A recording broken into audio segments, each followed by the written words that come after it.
could be us. Hey, welcome to Houston Recovery Radio. My name is Nikki D, and we are live with Dan Caldwell. What's up, Dan? Hey, how are you today? Thanks for showing up on the last minute for us. No kidding, it's crazy outside. My sponsor Omar just drove over here for this show and got stopped like four times by 5 cops. Yeah. Really? They're taking it serious. Montgomery County, they gotta get their numbers. This is Fort Bend. Fort Bend. Yeah. But yeah, guys, we have Dan Caldwell. He's a really experienced. You're a licensed chemical dependency counselor, correct? Yes. Yeah, go ahead and tell us about your credentials and experience, if you don't mind, Dan. No, I don't mind. So I'm about 10 and a half years sober. Let me start there. And I've been licensed. I went to school. I don't recommend this for people, but I jumped in pretty new in the sober game. I got sober in August, and I was in school that January 2010. I've been licensed for about 8 years now as a chemical dependency counselor. About 2-3 years ago, I got maybe 2 years ago, I got a clinical supervision license through the state, which is just a fancy way to say I can work with interns. So you teach? Well, no, but I can. Okay, right. I'm sure you could teach. I'm sure you have a lot to teach. Yeah, well, and then I recently, just during this COVID-19, became a certified clinical trauma professional, which it sounds better than it is. It's kind of stuff I already knew, but, take advantage of the time off, I guess, or the time at home. But I worked at the park for about almost 9 years, just under. Many of you know that place pretty well. It's been around for a long time. Worked there for about 7 years as a clinician, detox outpatient, pretty much everything. And then marketed for them for a few years, about a year and a half after that. And the last time, I left in September to start my own practice. So that sounds pretty cool. So you're working for yourself now. That's like the American dream right there. Yeah, man, this is my second business, actually. I've started. In another lifetime, I painted houses for about 20 years. And I did that for about 10 years for myself, about 9 years and for myself, and then went to school, and here we are. So yeah, it's cool. I dig it. I see people with substance use issues, all types. Those are my people. So that's what I do. Okay, so a good question for you, I think, that's applicable to people that are going through recovery. A lot of folks find their way into 30, or they find their way into an inpatient treatment center. They either do 30, 60, or 90 days. When they get out, where do your services kind of fall in the spectrum of avenues for recovery? So, I mean, it can look a lot of different ways, but look, while I believe, you can't overtreat this whatever you choose to label it as, disease, illness, it's up to you. But I do believe you can get burned out. So, when that being said, maybe I like to see people, I see people pre-treatment, post-treatment, but while they're in treatment, I let them be in treatment, right? And I let those professionals. That's just you got a sponsor, hopefully. You got the treatment team at the whatever facility you're at. Like a person can only do so much, man, and it'd be productive. So I like to catch some on the tail end of IOP if that's the route they go. A lot of people I catch right out of residential that don't go to IOP. Maybe if they're direct admits to IOP and don't do residential, maybe then I can see them. I just don't want to, conflict. They got a bunch of stuff to do in treatment. Explain to our audience what IOP means, if you don't mind. Okay, yeah, no problem. I just assume everybody knows. My bad. It's okay. So there's levels of care for treatment, and there's an RTC level, which is a residential treatment center, is what that stands for, and then PHP, the partial hospitalization. That's a day program where you're there, just 8 to 5 or whatever in most cases. And IOP is an intensive outpatient. And that's places you're either there 3 or 4 days a week, depending on the place, probably about 3 hours a day. Okay. Yeah. So, so you would suggest your services? I'm trying to get my wording right. So you would suggest somebody that's coming out of recovery or coming out of treatment maybe to follow up with some type of IOP or therapy with a licensed chemical dependency counselor such as yourself, correct? Correct. Yeah, I have a master's of arts in professional counseling, so I am a therapist. And so that being said, yeah, that's to follow up after treatment. I see a lot of people pre-treatment that really need treatment that aren't willing to go. So I really see families, I see couples, I see families who maybe have a child or a loved one using currently. So anything even remotely related, I'm happy to see. But yeah, that's kind of how that works. I fall on that end of the spectrum. Okay. So Dan, would you consider, this is Nick talking, I just wanted to ask you, Nick. So I just recently got my certification for a peer recovery support specialist in October, man, and it, nice. I'm real, bro, I'm so proud of it, man, and, I'm coming up, I think I'm like 3.5 years sober or whatnot, but, I am inspired. So the thing that I've been looking for and what I've learned as far as being a PRSS is how holistic recovery really is, right? Sure. And so I wanted to ask you, as far as different phases, because I know Jeremiah was asking about, what happens after IOP and, what the phases could be. I wanted to ask you, so you're 10.5 years sober, what, as far as from day one, man, when you made that decision to turn and do something different, can you talk about that a little bit? Yeah, man, the decision was an easy one, honestly. When I say I'm 10 years sober, I didn't try it once. I had enough desired chips to shingle a roof. A very large roof, actually. So I got sober through AA. I didn't have a choice in that, really. It was I didn't have insurance. I didn't have money to go to treatment.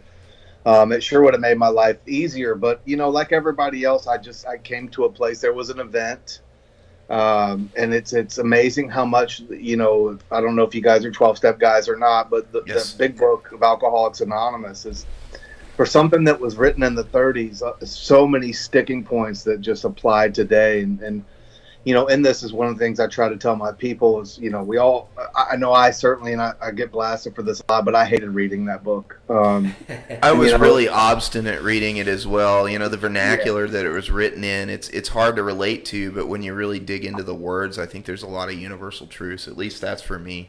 This is Jeremiah, by the way. Yeah, I've never called anybody a chap in my life. Probably, right. But that being said, the things like The Businessman, ring true today. If you just read it for face value and say, oh, that's not me. Well, how do you relate that today for me? And what I'm getting to in the long way is when I had an event that really was just like The Businessman and reincarnated in my life.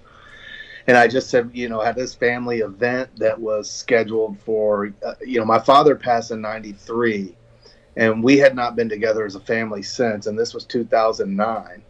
And, of course, 2 weeks prior, I start using dope, right? Or a week prior. Like, it's a businessman all over. How did I get here? Long story short, it didn't go well. And, that was my catalyst to really say, I've had enough, man. I'm just tired. I was in a terrible relationship that just was based on using and drinking. And by the way, who was met in AA. So don't do that, kids. Always, I tell my sponsees the odds are pretty good, but the goods are pretty odd. Yeah, I mean, boom. That's pretty realistic, at least in my case. And so it was just I engulfed myself in those meetings, and I lived in that place, man. Basically, whether I wanted to or not, I knew if I was there, I was okay. So I can tell you story after story of times I sat in the parking lot where there was hours before a meeting, but I knew if I sat there, I'd be okay. Mm-hmm. At some point, however, that I had a shift, and it became that place taught me how to live outside of those rooms. And that just between that and the school of they call us wounded healers in the counseling profession, regardless of what type of counseling you do.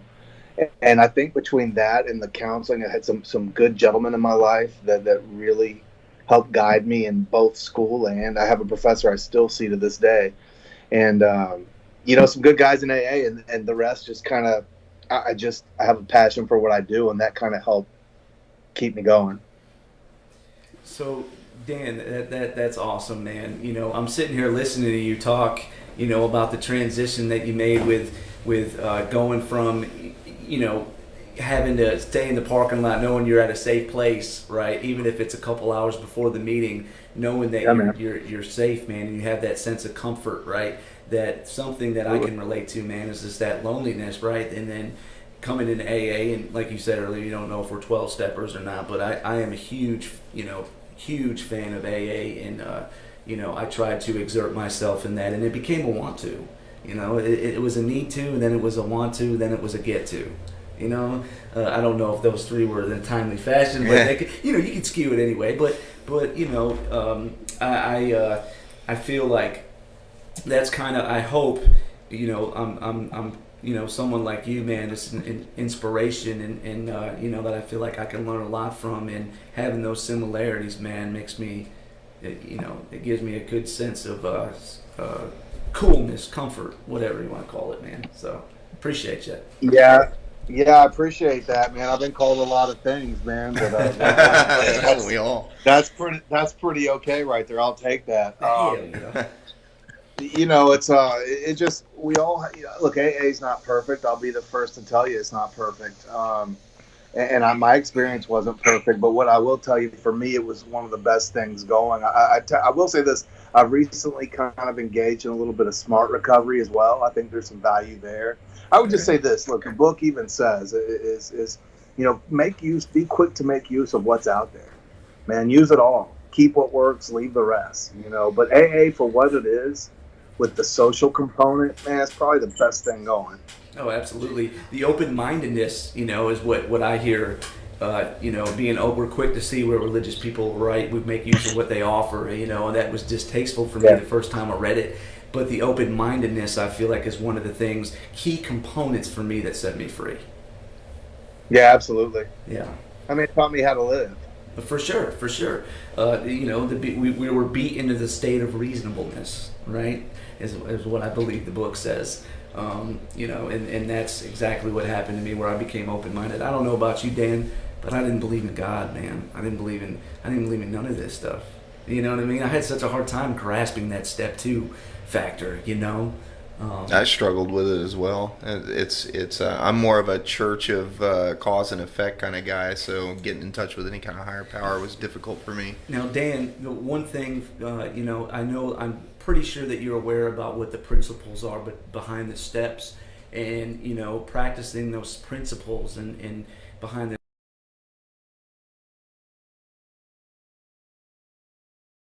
get my hands. I think I lost you.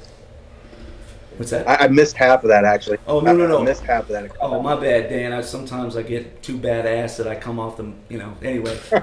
I come off the mic sometimes. But anyway, no, I was talking about the principles behind the steps, and, trying to make those things practical, because I couldn't really, with the steps, man, making those things practical. How do I get my hands on step 3? How do I actually take this step, right?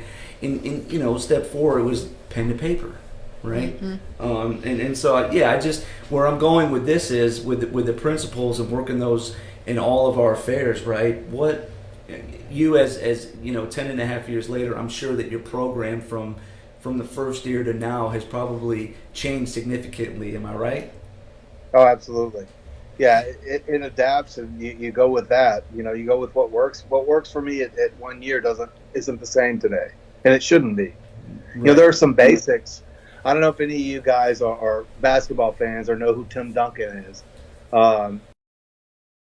Guy played for the Spurs, right? He wasn't flashy like Kobe Bryant, but they called him the big fundamental. And I talk to my people about this often. He was one of the top 10 players in the league ever because he had those basic fundamentals. Right. So I think in the recovery process, you've got to keep those basic fundamentals, whether you're week 1 or year 10. Getting back to those basics is what you have to do most often. But as far as spirituality, yeah, man, I didn't, I was fortunate. I had a Native American dude who really opened my world up to that, was my first sponsor. And, because I was afraid of that, man. I didn't know anything. I always, living a life like I lived for 25 years, there couldn't be a God, right? No God wants his kids that they say we're his children to live that way. Mm. So that was my thought, and then as I got some experience, the cause and effect thing, I started to put two and two together, and, most generally it equaled four. That's kind of how I came to that. And I graduate from a Christian college, no less, after that. But I didn't intend that. That's just kind of the route I had to take. But it's all due to recovery, being in the 12-step program. So when you're talking about like getting back to basics, who are you? Okay, I'm Ashley. Hey, Ashley. Hey. What up, Ashley? When you're talking about getting back to your basics and how you found comfort just being in the parking lot of a meeting, what suggestions right now do you have for people that can't get to a meeting? Well, that's a good suggestion, man. I mean, a good question. There's a place in the book where it too says there's going to come a time between you where there's nothing between you and a use, but you and your higher power. And if you don't have that, use what you have. Like, stay connected to people. Just because we have to be social distance and those kinds of things doesn't mean we have to be emotionally distant, right? Reach out to these people, whether they're sponsors, whether they're friends. It's okay to call someone other than a sponsor and talk about stuff, recovery stuff. In fact, I would encourage that. Step buddies. Yeah. I mean, whatever it is, even if it's an acquaintance, man, we talk about, well, things are going okay. I feel funny calling. Well, what if they're not okay for the person on the other end of the phone? How about that? Like, call somebody, reach out. Yeah, it may be a little uncomfortable, but you might be literally saving someone's life for that minute, and it's being in those basics. And I skipped over this a second ago, but you were talking about practicality. And conceptually, we all know how to do this. Staying sober is not hard conceptually, right? It's practicality that is where we run into problems. The daily practice of. Right. Well, right. That's right. It's easy to say. I tell my people, if you hear these sayings, if you've been to 1 or 2 AA meetings, the sayings, all right? I can remember walking in going, I'll never say that. That sounds silly. Yeah. We're all. Yeah, no way, right? But then when I figured out what one day at a time meant in my life and how I applied that practically, that's what I mean by basics, right? It's fine if it applies to you a certain way, but it's how does it apply to me?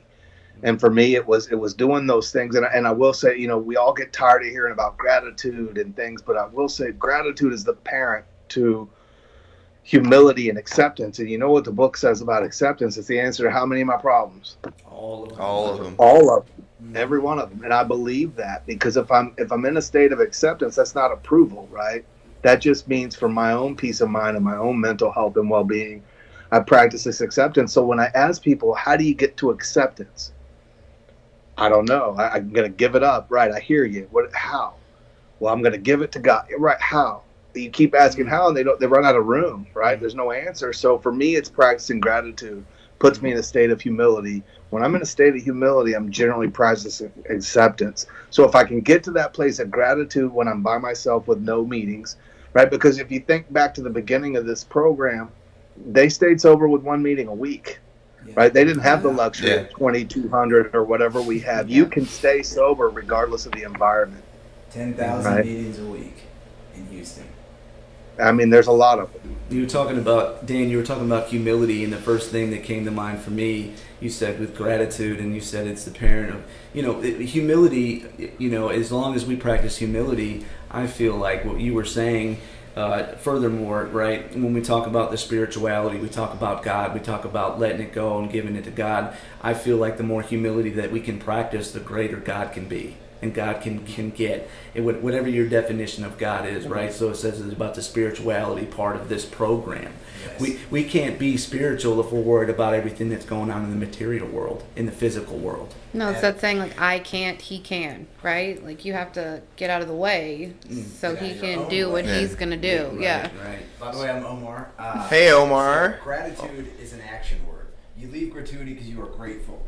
And on top of that, you can't, like you were saying, acceptance and tolerance and humility. You can never have acceptance without patience and tolerance. And once you have patience and tolerance, you will have acceptance and humility and gratitude. If you're grateful for something, show it. I even said that today at a different meeting. I said, if you're grateful for something, do an action. Demonstrate your gratuity. Demonstrate your gratefulness. And just like you said, reach out and lean on the fellowship. Call anyone and everyone in this program. We're isolated, and this is the worst place we can do. Yeah, that's a great point. You know, I mentioned my first sponsor, the Native American dude, and who got me into spirituality in some way. And while I don't, I mean, Awesome. this dude was full blown, like, you know, deer fringe pants, like the whole jacket, the whole thing. Like, this dude was legit, right? Now that's his culture. That sounds I don't, awesome. it doesn't apply to me. But what I did was learn what I could, and where he opened me up was just what you were saying about gratitude being in action. He said, you know, I said, when I pray, I feel silly, man. I feel like I got to be all thee and thou, and words that are real foreign to me, right? And that sounds silly. He said, no, man, we live our life in prayer. And what he was saying is that gratitude is an action, that he lives that way to show his creator that I'm grateful for this life, right? So I do things, I live right, I do right, I think right, that he learned through the 12-step process himself. But, you know, what a valuable lesson it was for me. And I've kind of tried to take that on, and it keeps me pretty grounded in that gratitude. Awesome. What I've found, this is Jeremiah. What I've found with prayer and meditation and gratitude in general, it's. I told a sponsee this the other day. It's like you know, when you're running your computer and you got so many programs running in the background, you got a lot of noise and it's bogging down.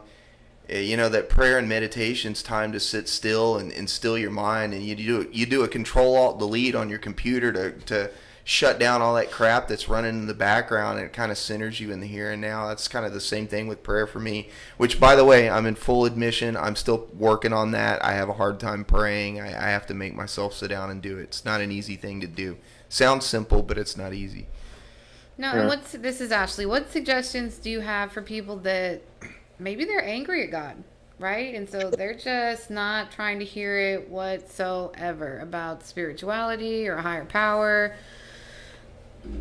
What do we do with them, right? So let me throw this little tidbit out. I'd love to take credit for it, but I didn't really come up with it.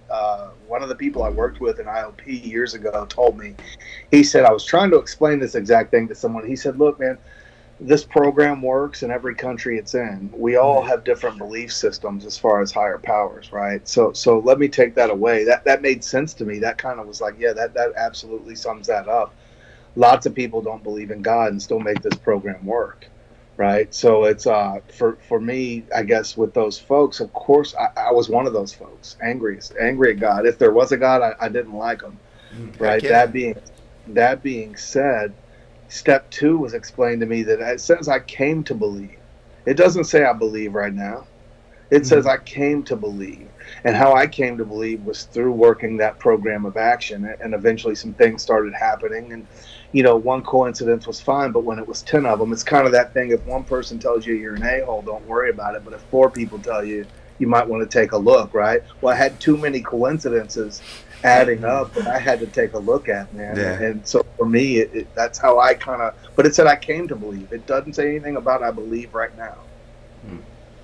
Wow.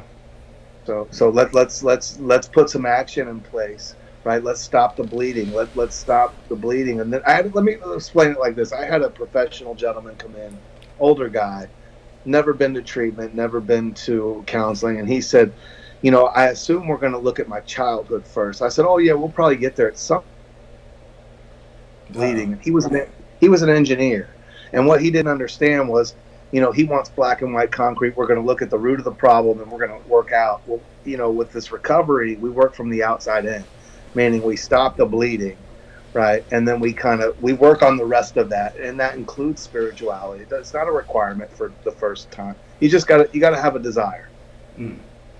Dan, what's your definition of spirituality? I love it. I love yeah, spirit. I'm one of those spiritual pricks. One, man. I don't know that I could put it into words. It's something you have in your heart. I believe we're all equipped with it. Christians like to say, you know, we're children of God, who that's already inside of us. I believe spirituality is already inside of us, regardless of where it comes from, whether it's Christianity or whatever religion you practice or don't practice. But I think they got it right there with, I believe it's just what we have in our heart and how it comes out. The fundamental idea, right? We had that fundamental idea of God in every man, woman, and child, and that was something that I just, you know, my conscience, right? Just having a conscience, it was a starting point for me, Dan, and you know, that was something that just I took off with. You know, I had that spiritual experience making grilled cheese sandwiches for 16 other pricks. You know what I mean? And I it was weird, man. It was unexpected, right? And it was very profound. So it was such a catalyst to the journey that I took now. But yeah, man. I think that spirituality is something, like you said, it's something that it's a feeling. I've been always acting on the way I feel and not thinking about it beforehand. And I feel like now. And I don't know if this is true for you. I would assume so because of the growth that you've talked about and how the program looks different. But for me, I've learned over time to not act on how I feel, because those feelings might not even be accurate, right? And my judgment's still off, even in sobriety. 3.5 years sober, man, and I'm making mistakes like you wouldn't believe. Even some mistakes worse than even when I was in active addiction, Well, and no feeling is final, right? Like what you feel right now probably isn't going to be what you feel in 45 minutes or a day. Sure. And there was somebody that I was inspired by that had. Dan, are you still there? Yeah, he's there. Yeah, I'm here. Yeah, He's listening to you. Just about. He's My listening to bad. you. My bad. I felt a certain way there, so my bad. We're learning. No, We're learning too. No, it's all good. But thinking, and I heard somebody say this one time, man, and it stuck with me about how, people think about something, they act on it, and then they feel it, And then I thought about how my whole thinking process was, or however you want to call it. I'd feel a certain type of way, and then I'd act on that feeling, and then I would think about it afterwards, like, what did I just do? Right? And normal people, they just, let's feel this, let's act on it, and then, I enjoy it. Because I thought about it. The best way I judge spirituality is I ask myself, is this God's will with every decision I make? When I give change to a homeless guy, and if he goes and buys drugs with it, that speaks to his character, not mine. Right. But that's how you do it. And you ask yourself pretty much you say the third step prayer and just end it with, is this God's will? This is what God would do, because that's how I handle my spirituality. So how do we know that, though? That sounds like the next right thing, wrong thing, right? Here's what I would say. I'm dead. I love that you said that with the homeless guy. That's how I would kind of put that to people, too. Whatever they do with that money, it's my character, and what I want to do is why I'm giving it to them in order to help. But it's next right thing, I don't always know what that is. How I practically ever know what that is. But I always know what the wrong next thing is to do, because I get that feeling. We all get that feeling, man. So to me, if I'm doing right, that's a form of spirituality. But you guys really touched on some really good things, man. Yeah. Have you guys ever seen the Chris Herron video of the Unguarded? I No. have not. Mm-hmm. So do you Tell know us. who he is? No. Tell us. Tell us. Okay, the so story. it's an ESPN 30 for 30. I would suggest you all watch it. It's phenomenal, Okay. man. This dude was an NBA baller, right? A great one, and he had a heroin addiction.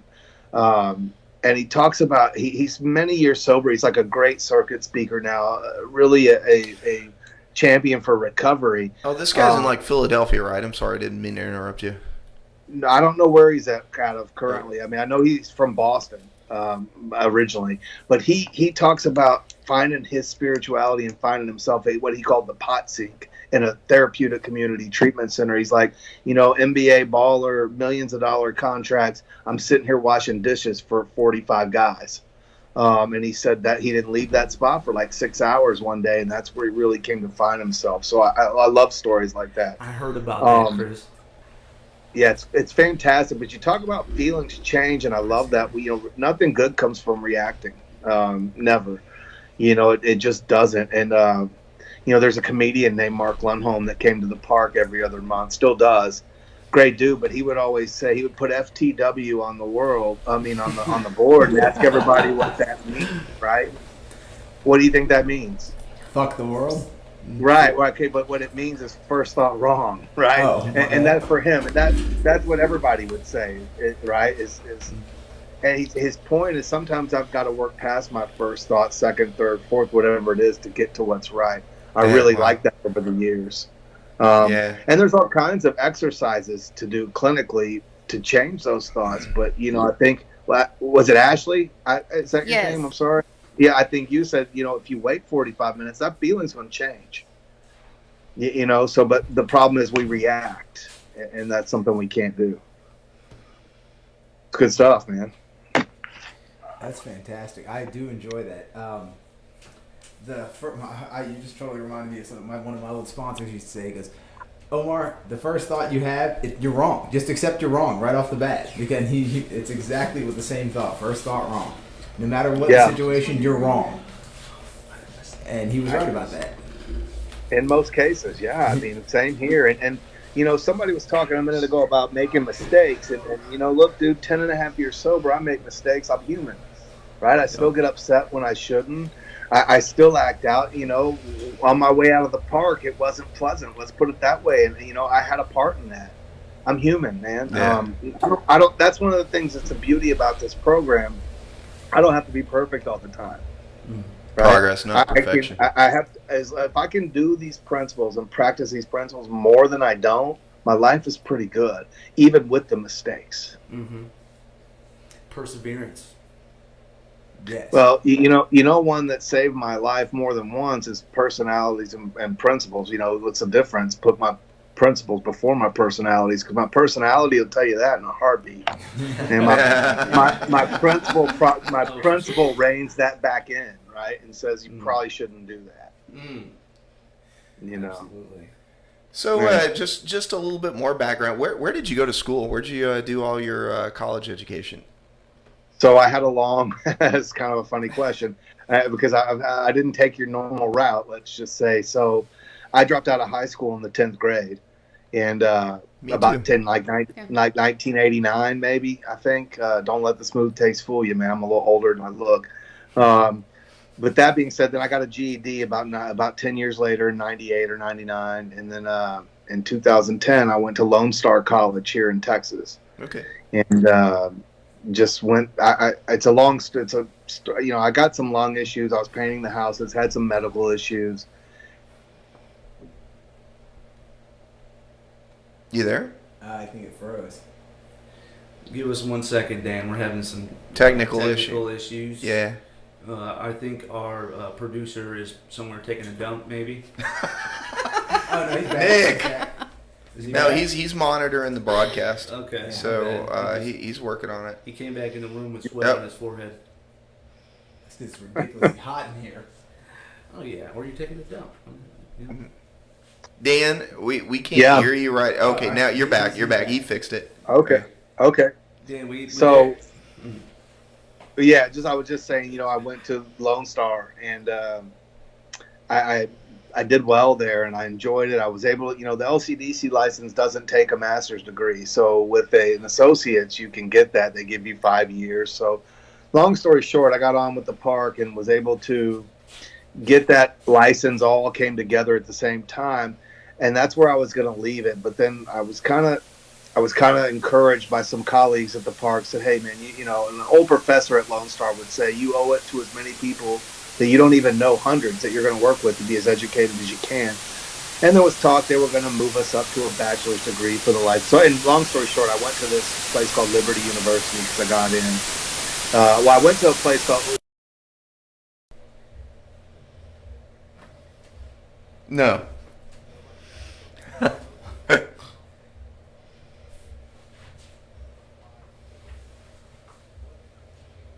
Yeah.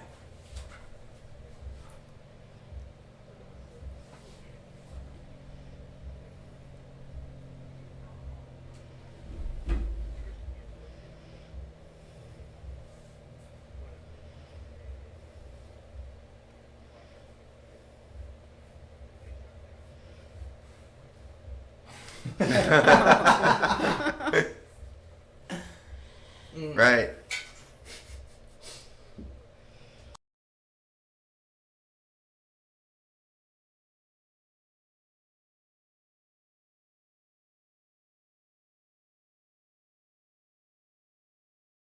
I just fell in love with it, man. The curriculum was good. And so, you know, I'm on the 10-year plan, but I'm done. I turned in my last homework assignment several weeks ago, and it's all over but the singing, man. It's what they say. So, yeah, man, it's been a long process for me with school, but here we are. Yeah, you definitely sound like a dedicated guy. Yeah. Mm-hmm. Yeah. I just love what I do, and if I want to do it and make a living outside of a treatment center, I had to move forward with an education. Dan, so if anybody wanted to seek out your help, your professional help, where would they find you? So they can go to my website, CaldwellCounselingCenter.net. They can go to I'm on Facebook under Caldwell Counseling Center, Instagram. All of that has my contact information. CALDWELL CounselingCenter.net. And you're here in the Houston area, correct? I am, and I do teletherapy. Funny story. Well, it's not funny, but I started that before this virus because I have some friends that run some treatment centers outside of the Houston area and are associated with some treatment centers, and they had some people that they wanted to send to sober living, but they didn't have transportation, so they wanted me to see them even in like Austin or Dallas or whatnot. Okay.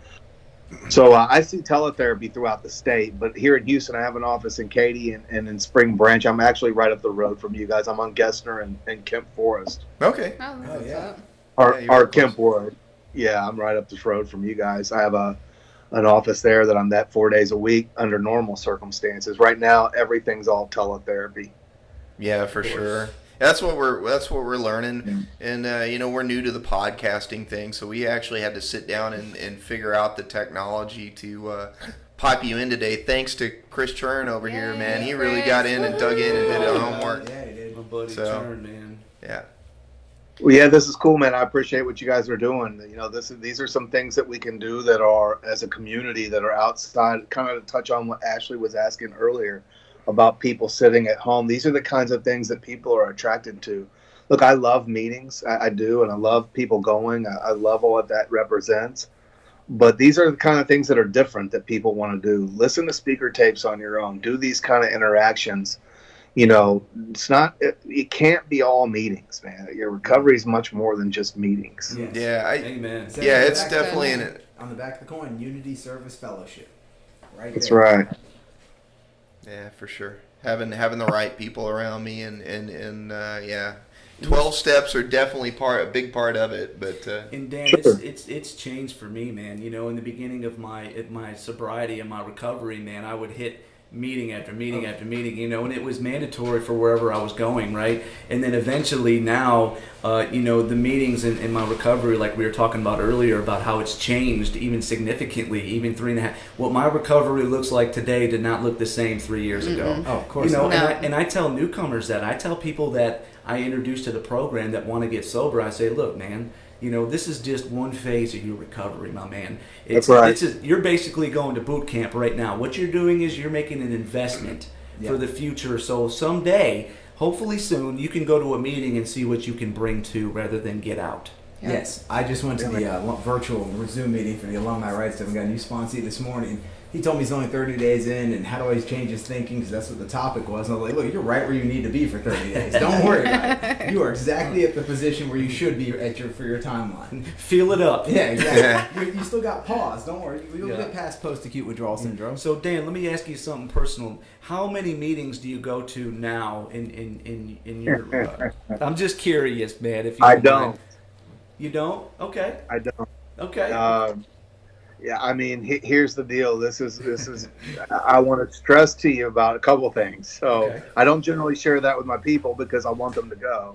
Right. I don't want them to say, "Well, I can take a fast track," because I literally lived in those places for the first several years. Right. Absolutely. I mean, I had to, and I'm good with that. That's what needed to happen for me. But with my job, and I don't want to pretend my job is my recovery by any stretch. But given what I do. That's helped tremendously, and I truly do. When I say I built a foundation by working this program and building a set of principles based on this program, I try to live that, and it works for me. I appreciate the dudes that are there 20 years sober and going every day. Mm-hmm. But the one thing I can remember very early on is there was this one lady in particular.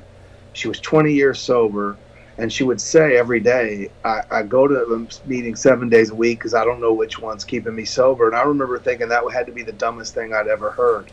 That if you're going to a meeting every day not knowing if I miss one, I'm not going to be sober or not, that's just silly to me. Then you're not doing something right. Because the program, the step work clearly lays out a plan of action to live where I don't have to do that.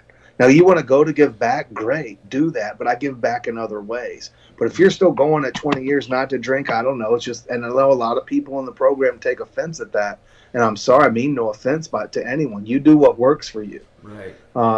But it's just for me on my journey, that's just not the case. So. Right.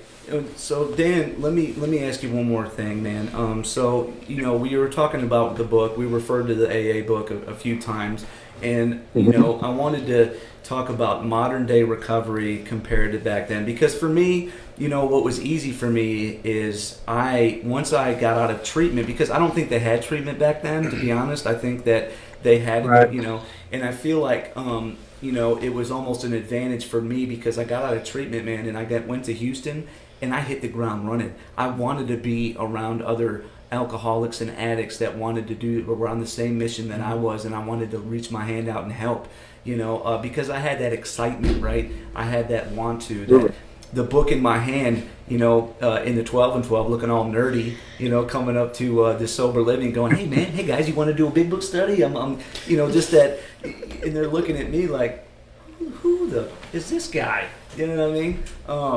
And so I feel like modern day, because I can relate to that a little bit, with the things that I've done, and I didn't plan any of this, right? But as far as the profession, I didn't even know there was a recovery coach, and so. Making my job, I've heard people say, look, man, you can't have your job in your recovery. You got to have those separate. And what you said a little bit ago is you said, look, man, whatever works for you works for you. I have my foundation. This is what I have structured. And then the program has guided me to wherever it is at the point I'm at today. Well, and I think it's different for everyone, right? And when you work in recovery, you are seeing newcomers, and it's like a daily reminder of exactly what I don't want to go back to. I see some of these girls, and I'm like, no, I'm good. It's like James Bates at Sober Living Houston said. He said, hey, look, I don't have to. Other people have to go out and find sponsees and stuff and meetings. They're coming to my doorstep every day. Dan, what's your opinion on fear-based sobriety? Man, I don't. I'm gonna say whatever works for a person. That's never really worked for me though, because if it did, after the first time I was arrested, or the first time I crashed a car, or the first time I was violent with somebody, I probably would have been rational and said, yeah, I'm scared that's gonna happen again and won't do it. So I'm not a fan of that. I take much more of a positive approach, because here's the thing. You go to treatment and you get all these goodbye letters, and I think they're phenomenal. I think there's a great release and a goodbye letter, but what about a hello letter? Like, hello to this life I've gained. Yeah, right. That's a good point. That's a good idea. They tell you to not remember. You got to remember that last use. No, man, I want to put that in the rearview mirror, and here's why. Yes. Because I am so grateful for the life I've been given today. I'm very happily married with a wonderful daughter. Like, those are from recovery, right? And I'm so grateful for those things. Even if that wasn't around, I'm happy to just be able to be of service, to do what I do. I'm just happy in general. That to me is much more powerful than the fear of going back to what I was. But it's because of that what I was. So I'm not forgetting it. Don't get me wrong. It's because of that I'm able to recognize how good I do have it. And I'm just much more focused on the positive today for that. So no, I don't like the fear based, because look, people are going to do it. One of the things people come into treatment and they'd be like, well, I really got to get it this time because I've got kids. Yeah, but you had those kids before. Exactly. Right? Mm-hmm. Yeah. So the fear based doesn't work. Man, it just doesn't work. I tell my sponsees, look, you've tried drinking and drugging. Why don't you try recovery? It's not working for you. It's just not working for you. It's real simple. There's a thing called motivational interviewing that really changed the face of drug and alcohol counseling. That just instead of telling somebody, here's what you're going to do, it's what are you willing to do? Because look here, if I write you a treatment plan that says go to 7 meetings a week, I can write, get a sponsor, work the steps, do all those things, get therapy, medications, whatever works for you. It might be the best treatment plan that can almost all but guarantee sobriety. But if you're not going to do it, it's not worth the paper it's written on. Absolutely. Mm-hmm. Dan, I have a question for you. I'm sorry, Yeah. I didn't mean to interrupt. No, go ahead. It's all good. As speaking of 12-step recovery programs or peer-based recovery programs, what is out there for people to seek? I know we've been hammering AA, but what else exists out there for folks that may be looking? There's not a ton. I'll say that I'm familiar with. I'll tell you that there's Smart Recovery, which I'm really looking a little more into. It feels a little more clinical to me. Where AA takes the powerlessness approach, they take the empowering approach. I think both have merit, and I think the problem with Smart Recovery is let me just say this: there's nothing like AA. They're everywhere. It's available. There's Refuge Recovery, which is kind of a Buddhist type thing. And they have, if you guys are familiar with the Council on Recovery, they have those meetings there as well. They're like once a week. It might be worth checking out just to, not saying give up on the AA by any means, but just as a supplement to learn something different perspective. Those are the two I'm pretty familiar with. I know there's one or two others that are lesser than that even. And Narcotics Anonymous. Celebrate. Well, there's a million 12-step programs, sure. And on my website, I list probably 30 of them. I think if you've seen the video, the anonymous people, they say there's like 200 plus, 30 something maybe, programs that either use the 12 steps or a version of, or have anonymous in the title. And what was cool in that is they showed this drawing of a tree, and in the roots was AA. Right, and then all the branches were all these other 12-step programs that have come as a response from. It's pretty cool. Yeah, wow. Step one being the main taproot of everything that we are today, or when I say we, I mean AA and the 12 steps. Yeah. Okay, so let's take that even a little further with the step one. I talk about this with my people all the time, because to do the work that a sponsor makes you do, to highlight stuff in the book, write your story, that's all good and valuable, right? I take nothing away from that. But what does that really mean? Like, once that work, quote unquote, is done, then what, right? So step one also, if we really put it into a broader scope, man, it tackles mental health. It tackles everything, because if I truly believe I have this, whether you call it a disorder, a disease, an illness, a problem, whatever you choose to identify it as in your life, if you believe that's the case and you buy into that, step one, right? It's easy to say, when I drink or use dope, man, I get out of control and I can't stop. There's powerlessness and my life gets unmanageable. Super easy to say, right? But if that's truly the case, then I also take care of my mental health if I need to. I take care of I go to my meetings. I do whatever I have to do to protect them. Right? Okay. So if I'm allergic to shrimp, I don't just try to touch a tail occasionally. Right? Exactly. I don't do that. I do the things I need to do to take care of my allergy. Right. So that to me encompasses all of that. And if I know I have a mental health problem, I stay on top of it. It becomes my priority. That's a good point. That Yeah. Co-occurring mental illness with a lot of us have that. I was dual diagnosed with severe recurrent depression, PTSD, anxiety, and mild alcoholism. So I guess that's an important point. Can you express how important it is for folks to take care of those underlying co-occurring mental illnesses as they take care of the substance abuse problems as well? It's so important. I mean, if there was one thing I could stress to anyone in recovery is take care of that, because it's intimidating going into an AA room. And I've heard people say, I hope to God they're still not doing this, but I've heard people really say you can't take these antidepressants or you can't do that. Well, A, you're not a doctor, and B, you'll kill somebody doing that. I would encourage anyone who has to take medications for anything to go to a P11 meeting. If you don't know what that is, that's a Pamphlet 11 meeting. Pamphlet 11 meeting. And it's just for people who have to take medications for other mental health issues or whatnot, and that are alcoholics. So that's the most open one I've been to. But that being said, it's like, which came first, the chicken or the egg? So many of us are self-medicating is how we start, exactly. right? My problem. And then when we stop, what do you think happens to that? Now, people in AA will tell you, just suck it up, it's fine, go to a meeting and just don't drink and you're okay. And part of that's true. Right. But the reality is, to tell someone who's got an anxiety disorder, and look, we're all anxious on some level and we all get depression on some level. That doesn't make it a disorder. Right. But if you truly do have a disorder, try telling someone just get out of bed and go to a meeting when they truly have a depression. It's not. Yeah. You think that helps? Of course not. And so it absolutely is imperative and I work with several professionals, an addictionologist named Boa Lair, a psychiatrist group named Mile High, that you take care of that, because if you don't, it's all the work in the world at some point, it just doesn't usually work too well. You got to take care of both. It's an all encompassing. We want to take care of ourselves. Somebody mentioned this word earlier, holistically, right? I mean, it's the book says mind, body, and spirit. It doesn't just say stop drinking and you're fine. In fact, where the people of Alcoholics Anonymous got it 100% right is when they said drinking's just a symptom of what's going on. Yeah. Drinking is the underlying. But a symptom of the condition. Dan, one more question is going towards healthcare and taking care of our co-occurring mental illnesses. Do you have any quick thought? Healthcare is very expensive. A lot of us in recovery are down to our last dollar. We're indigent. We don't have health insurance.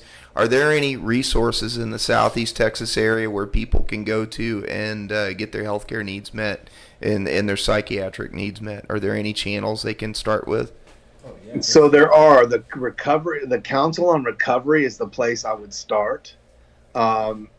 Because that's a place that's gonna have they're like kind of the recovery central, so to speak, when it comes to that kind of stuff. And there's lots of other places. Memorial Hermann, I know, has what they call walk-in crisis clinics, and they will see you regardless of insurance at least the once, because it's just that it's a crisis clinic. So there are options. Now, that being said, it's not, there's not a ton. No, there's some state funded detox centers. They're out there. They're probably what you think they are. They're not phenomenal big hospital places or nice country rehabs, but they'll get the job done. I know there's always a gold card from the state. Now that's a process to get, and it's not the best treatment, honestly, but it's, when you don't have anything else, it's still doing what you need to do to take care of you. They're out there. Yeah. If you're a resident of Montgomery County, there is Tri-County Health. Tri-County. Free. I did my practicum out there many years ago. Fort Bend County has Texana. They have a crisis center as well. Yes. I was a resident of the crisis center at Texana. I know. Shout out to those guys. Yeah, I went through there once. Yeah. And there's a place called Legacy. There's several places out there that'll help. LBGTQ has the Montrose Center that was super helpful. Oh, yes. Like there's a lot of places out there once you start looking. Harris County Hospital District it's Harris Health now. They have qualification centers you can go to where you submit your paperwork and you submit your proof of documentation that you're indigent, and you can qualify for a gold card. Now, for recovery, there is the Texas House and the Wheelhouse. I know that. Absolutely. There's also a place called the Rae Center that used to be the old men's center.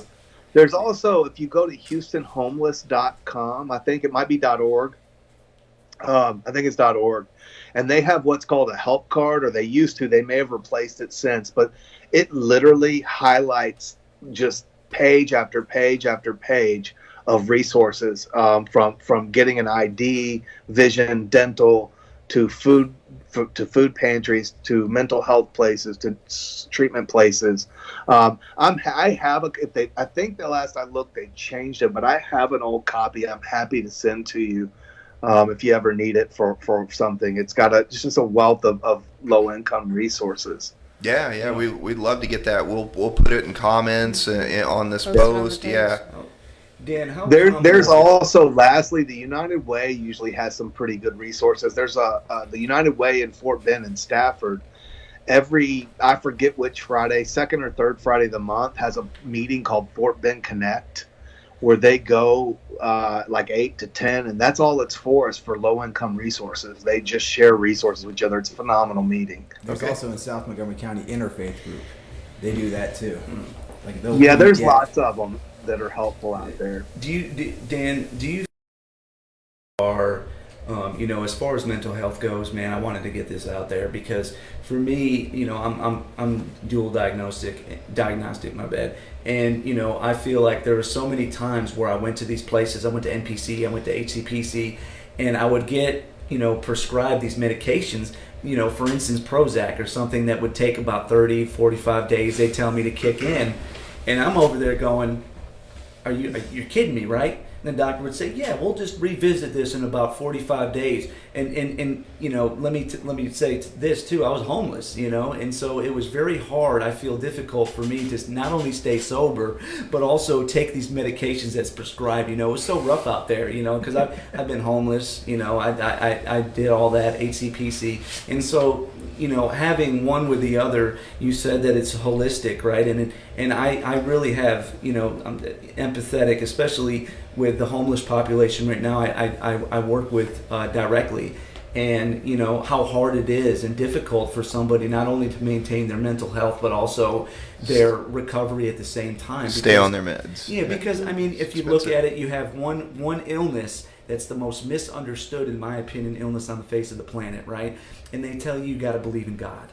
And then you have this mental health that might be a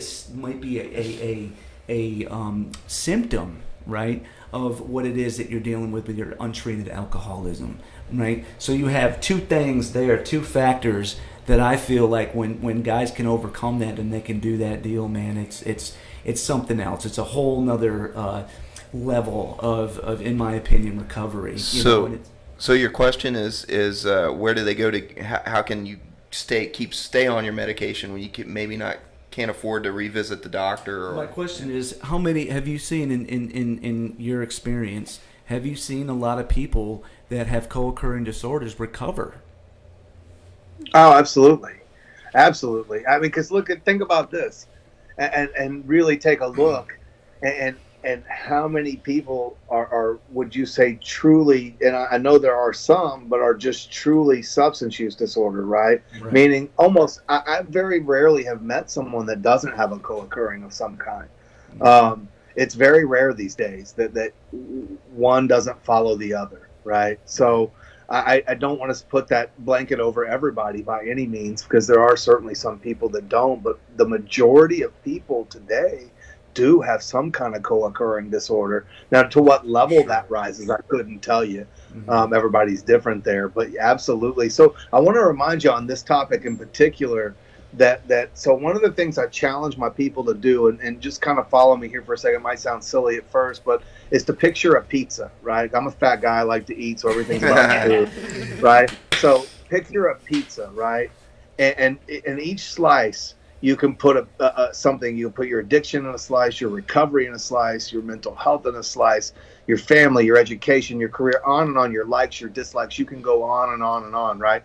My point to this is not one of those things define me, right? I'm much more than an addiction, and I'm much more than a recovery. I'm a whole person. I have likes, dislikes, a family. I'm much more than that. Now, that being said, the recovery is kind of like the cheese on my pizza because it holds it all together, right? Without that recovery piece, the rest of it gets jacked up and nobody wants it, right? But with that recovery piece, I'm this whole pizza. I'm this whole person. When I meet people today, I don't stick my hand out and be like, hey, I'm Dan, I'm a dope fiend, or hey, I'm Dan. Yeah, right. Or I'm not like, hey, I'm Dan, I'm a drug counselor. All of those things are Dan, but I just say, hey, I'm Dan, right? And we're much more than that. So people with mental illness are much more than that behavior or those symptoms, right? They're people. I tell you a story. I worked with a clinician, and I loved this young lady. She was very, very nice, but just very young. And when most LCDCs, when they start, what they have is AA. That's what they know, right? They're not just, that's what we know, most of us, when we start. And I remember being in my office, and our education group ends at like 11:15, and she'd come running over to me and said, it's 11 o'clock and I'm done. I don't know what, she's kind of freaking out. I don't know what to do. We can't let them out on break. I said, just talk to them. They're just people. Now, I bet they'll talk back. Like, just talk to them. Man, they're just people, right? They're not these dope fiends in treatment. They're not this, that, or the other. They're just people, man. Just talk to them. Wow, so, man. Souls, spirit. Yeah. We're just people, man. Yes, We're it's funny because you guys get sober, and I hold you to a much higher standard than I hold people that have never had a recovery or an addiction issue, but not jacked up. But I do. I hold us all to it because we're given these principles to live by, and this education that a lot of people don't get. Right. That's true. It is a pretty good life education too, man. Yeah, it is.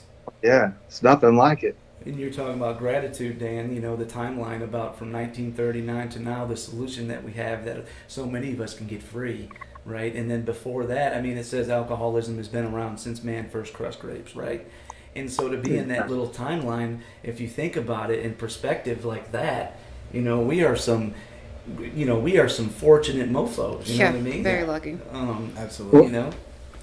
Dude, I grew up feeling like everybody in life got a rule book but me. Yeah, I grew up with a big chip on my shoulder. Hell yeah. Like coffee break, I don't know what happened with my doctor, man. I didn't get the book. And what recovery has given me is that book. And so with that, I've expected to live a certain way. You know, everybody else says you don't get credit for doing what you're supposed to do. But if you didn't know you were supposed to do it, right? I mean, what chance do you have? So I got that book of what to do through recovery. Right. Absolutely. Nothing better than experience. And we can, you know, that's why it says in the book to, you know, the best way to get out of your head is to work with another alcoholic, because we can relate. We can absolutely relate. Now, I got a question. Do you think that LCDCs that have been addicts make better counselors as opposed to the ones who have not? So The difference between I'm knowledge gonna and take wisdom? the politically correct road on this one and say no. But here's the thing, and I'm going to be serious for a minute. I do believe, I think those that have look, here's the thing. Counseling is 90% of it, 70 to 90% of it is about rapport, right? Mm-hmm. You don't want to talk to someone that you don't like, that you can't relate to or whatnot. So if I can't build that rapport, if I can build that rapport regardless of my experience, then I'm going to do a good job counseling. And I know many counselors who are not addicts, and I hate that term. They're not people of recovery that are great counselors, right? Now, to say that's not an extra tool in my box, I would be lying. Just from your personal experience counts for a lot. Listen, Dan, I kind of want to start wrapping it up. Sure. It's been great having you on.